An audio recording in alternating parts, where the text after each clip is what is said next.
What is good, Ninja? OG over here from PlayerEssence, and welcome to the PE Nintendo Switch and Gaming News video. Today we have some awesome information for you guys. Like always, we got a Cliffy B sighting as well when it comes to Nintendo Switch, so we'll get into that at the end here, but let's go ahead and get into the first article, and that is Dragon Ball Xenoverse 2, first official details and screenshots for the new content coming to the game. Now, following the news from V-Jump, Bandai Namco has officially unveiled new content coming to Dragon Ball Xenoverse 2. The game is getting new characters, new costumes, and a new game mode this fall. So here's the official rundown from Bandai Namco. Tapion and Android 13 will join the battle in a new upcoming paid content. Tapion swiftly attacks opponents with his sword and supports your allies by creating a barrier with the Flute of the Brave. Android 13 has a powerful weapon as he is able to read your enemy's data to track and attack them from a long range. Fans will also be delighted to know that new costumes will be added in this new paid content. They will be able to dress their fighter with Papo and rebrand costumes from the Universe Survival Saga. An all-new mode will appear in Kanton City, with the next free update also coming this autumn. Hero Coliseum will offer a new story and let players play a strategic board game with mysterious handheld figurines. Stay tuned for more details, plus there's new screenshots of both characters as far as Tapion and Android 13, and I have to say Bandai Namco has definitely come back somewhat strong on the Nintendo Switch after skipping the Wii U and putting some content out on the Nintendo 3DS when it came to things. So I'm really happy that we're getting this type of support from them, because I've always said that anime games should have a home on Nintendo platforms, so I'm happy to see that we're getting good support from them, not just Dragon Ball Xenoverse 2, the base vanilla package, then nothing afterwards, but we're actually getting the same updates and the same content that the PS4 and Xbox One versions are also getting, so I'm really happy to see that. Tapion is actually one of my favorite Dragon Ball Z characters. Absolutely love his movie or arc that he has. So for me, it's going to be pretty cool playing through with him, because I actually really like Tapion. I've been having a blast playing through Dragon Ball Xenoverse 2.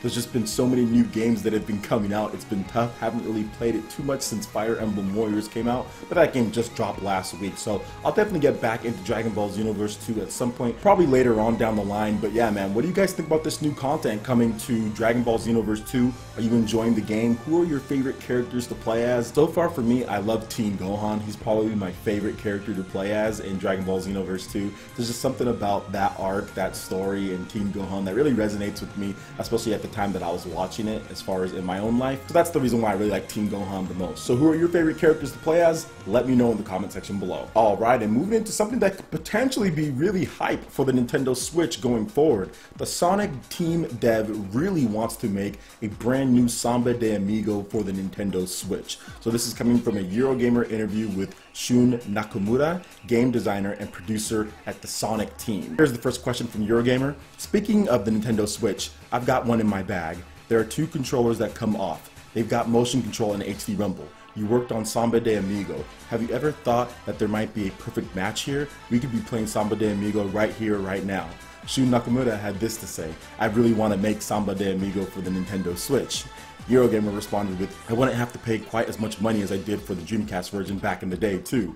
Then Shun Nakamura responded with, I really want to make it. This is coming from someone who had to make physical items you had to buy and plug into your console in order to play Samba De Amigo at home. When the Wii came out, there was only one Wii remote and you had to buy another. You could still do it, but it was a bit of a hurdle to get over. First time I saw the Nintendo Switch, I thought, oh my god, this is it. You don't have to buy another peripheral. You don't need to buy another controller. I'm really interested in that. So this is something that I would love to see. I played the original Samba De Amigo. I played the Wii version, and the Wii version's controls were not very good, but it was still a cool game to look at. I did appreciate them at least trying to bring back that franchise. The Dreamcast version is awesome, but it's just one of those games to where it's really rare, and it's somewhat weird. Like, back when it came out, nobody thought it was going to be good. People were just like, what is this crap? You know, this is before Guitar Hero and all that. So I remember playing it at my friend's house and just been like blown away by how fun it was. It looked stupid, the monkey looked dumb,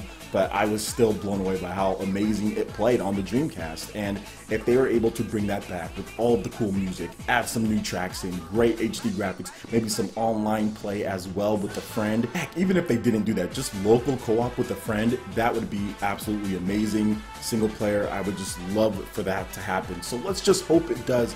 I think the Nintendo Switch's success, obviously Sega is supporting the system. We're getting some Sonic titles and a few things here and there. I would love to see them bite the bullet and just be like, all right, we're gonna do this. You know, it doesn't have to be a super high-end HD looking game or anything like that. They don't have to go hardcore into that. Just take the original game, add some new tracks in, and right there you already have your 2 controllers that you have with the Nintendo Switch where you can play it. And with HD Rumble, imagine having like those things that they shake with the HD Rumble and actually be able to feel that as far as the maracas go and all that, man. That would be so cool. Like, that would be, you don't know how awesome that would be, considering from someone who played the Dreamcast version. And like I said, I know the game doesn't look cool just by looking at it. Some of you guys might be like, what the heck is Samba De Amigo? But I'm telling you, man, it is a really fun game. So let's hope that this happens. I would like Sega to do it, but we'll see what happens going forward in the future. I think we have a chance at seeing it just because it makes too much sense with the controllers, at least a port, like at least like a 1080p port or something. It just makes too much sense. Digital only, I'll take it. I'll take it. I mean, I would love physical, but digital only, I'll take it. So what do you guys think about this Samba De Amigo potentially coming to Nintendo Switch? Would you want to see something like that? Let me know in the comment section below. All right, and moving into the last article here. Cliff Blazinski says that the Nintendo Switch concept is brilliant, but unsure if Lawbreaks will come to the console. So earlier this year, Cliff Blazinski launched his brand new shooter Lawbreaks at Boss Key, and GameStop decided to ask about a potential Nintendo Switch version. Now, Blazinski first started out by saying, hey, the Nintendo Switch is a fantastic concept, it's brilliant, he really likes it, and Nintendo knocked it out of the park. So let's get into his first statement here. Quote, "We would consider Xbox first, and then we're very much in wait and see mode right now. It's a fine console. The Nintendo Switch, the entire concept of it is just brilliant. Nintendo just really knocked it out of the park with this one." Blazinski went on to comment about Lawbreaks potentially coming to Nintendo Switch, and he said that if he was going to do it, he'd like to have some exclusive like 1v1 mode. So let's get into that here. Quote, "I sit back and think about what kind of experience we would have for Lawbreaks on the Nintendo Switch. If we were to do Switch, would it be like a Rocket Arena 1v1 with nearby people or something like that? I don't know. But if we were to do it, we'd want to switch the game up in a fun and interesting way that would make itself work with the portability aspect of the console." So let's talk about this just a little bit. Lawbreaks, I have played just a bit of Lawbreaks back when I got like my preview or demo key or anything, and well, I thought it was cool. I think the concept is cool. I think that it's a great game. There's great mechanics. It's not a bad game at all. It's actually pretty fun once you get into it. I've watched some other people play. It looks like a really fast and frantic and fun multiplayer shooter. However, this game is pretty much a failure at this point. It is a failure across every platform it's been released on. They released it on PC. Nobody wanted to play it but streamers who were paid to play the game. Then they released it on PS4 as well, and nobody bought the game there because everyone's playing Overwatch, everyone's playing PUBG, everyone's playing Fortnite. Now, here's the thing. Yes, you can bring it to Xbox first, and the reason why you bring it to Xbox first, if you're going to do that, Cliffy, would be, of course, because you're synonymous with the Xbox brand. Although I'm a little, concerned that this game didn't come to Xbox first as far as Lawbreaks. I thought more of your fans who will support you would probably be on Xbox because of your work with Gears of War.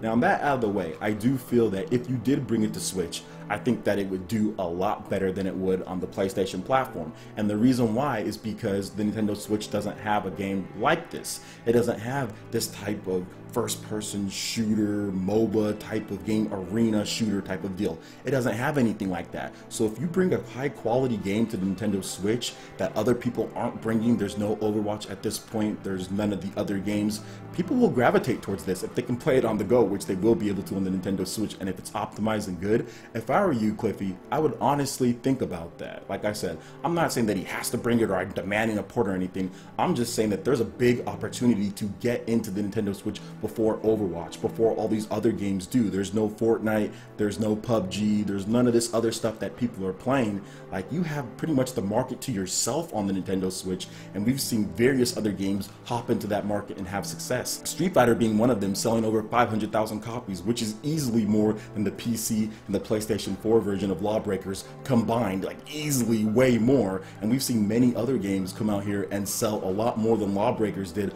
on the Nintendo Switch, just because it's a different type of market. People are looking for different type of experiences, whereas on the PS4 and Xbox One you have a lot of the similar experiences that are kind of all the same, and you're competing for all those same people. So I understand a port to Nintendo Switch would be a lot of work considering how this game is designed, but I would definitely think about it, Cliffy, because I feel that there's a market for you to address, and you could definitely break into that market. And I assure you that it would do better than the PlayStation 4 version, because nobody bought that game on PlayStation 4 and nobody's playing that game on PC either, just because there are way too many other games out there. So what do you guys think about Lawbreaks on the Nintendo Switch if it were to happen? Would you be interested in picking this game up? I would just probably buy it just because I can play it on the go. It'd be something that I can play maybe when I go to conventions, meet up with some of you guys or something like that. But overall, it's not something like I'm dying to play or anything like that. So let me know what you guys think. Would you be interested in this one on the Switch? Give me your thoughts in the comment section below. Alright Ninja, that wraps it up for this video here. Go ahead and check out the links in the description below. We've got Facebook, we've got Twitter. Go ahead and give us a like and a follow on our social media. Really helps us spread the content of PlayerEssence across the interwebs in addition to YouTube. Also make sure you check out our Patreon page, pledge any tier, be entered in to win some awesome prizes each month. Plus we have Discord voice chat and prized eShop tournaments. Also make sure you check out our brand new YouTube live gaming page and consider sponsoring PlayerEssence. When you do so, it works very much like Twitch, where you can earn custom theme emotes for the chat. It also gets you entered into my friends list in order to participate in tournaments. So check out the link in the description below and consider sponsoring PlayerEssence right here on YouTube Gaming Live. Also make sure you hit that like button if you did like this video. Lets me know you guys want more content like this going forward in the future. And subscribe to PlayerEssence for the latest RPG, Japanese, and Nintendo gaming news. Thank you so much for watching, and we'll catch you Ninja for the next video. Peace.